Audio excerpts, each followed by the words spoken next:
ലോക്സഭാ തെരഞ്ഞെടുപ്പ് പരാജയത്തെ തുടർന്ന് കെപിസിസി നിയോഗിച്ച അന്വേഷണ സമിതിയുടെ റിപ്പോർട്ടിലാണ് ജില്ലാ കോൺഗ്രസ് നേതൃത്വത്തെ രൂക്ഷമായി വിമർശിക്കുന്നത്. തെരഞ്ഞെടുപ്പിലെ പരാജയത്തിന് കാരണം ഡിസിസിയുടെ ഭാഗത്തു നിന്നുണ്ടായ ഗുരുതരമായ വീഴ്ച മൂലമാണെന്ന് റിപ്പോർട്ട് കുറ്റപ്പെടുത്തുന്നു. തെരഞ്ഞെടുപ്പ് പ്രവർത്തനങ്ങളിൽ കോൺഗ്രസിന്റെ ജില്ലാ നേതാക്കൾ സജീവമായി പ്രവർത്തിച്ചില്ല. ഘടകകക്ഷികളെ ഏകോപിപ്പിക്കുന്ന പ്രവർത്തനവും ഉണ്ടായിരുന്നില്ല. ഇക്കാര്യങ്ങളിലെല്ലാം ഡിസിസി നേതൃത്വം കടുത്ത വീഴ്ച വരുത്തിയതായാണ് സമിതി കണ്ടെത്തിയിരിക്കുന്നത്.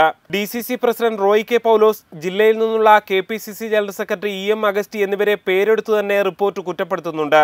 അതേസമയം ഇടുക്കി സീറ്റിനു വേണ്ടി അവകാശവാദം ഉന്നയിച്ചിരുന്ന കേരള കോൺഗ്രസ് എമ്മിനെ റിപ്പോർട്ട് കുറ്റപ്പെടുത്തുന്നില്ലെന്നതും ശ്രദ്ധേയമാണ്.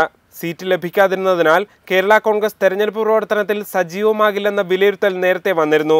PM സുരേഷ് ബാബുവിനെ കൂടാതെ KPCC general secretary Babu Prasad, doctor MA Kuttappan എന്നിവരാണ് ഇടുക്കി തോൽവിയുടെ കാരണത്തെക്കുറിച്ച് അന്വേഷിച്ചത്. കെപിസിസി പ്രസിഡന്റിന് മുന്നിൽ സമർപ്പിച്ച റിപ്പോർട്ടിന്മേൽ ഉടൻ തന്നെ തീരുമാനമുണ്ടായേക്കും. G. ശ്രീജിത്ത്, റിപ്പോർട്ടർ, തിരുവനന്തപുരം.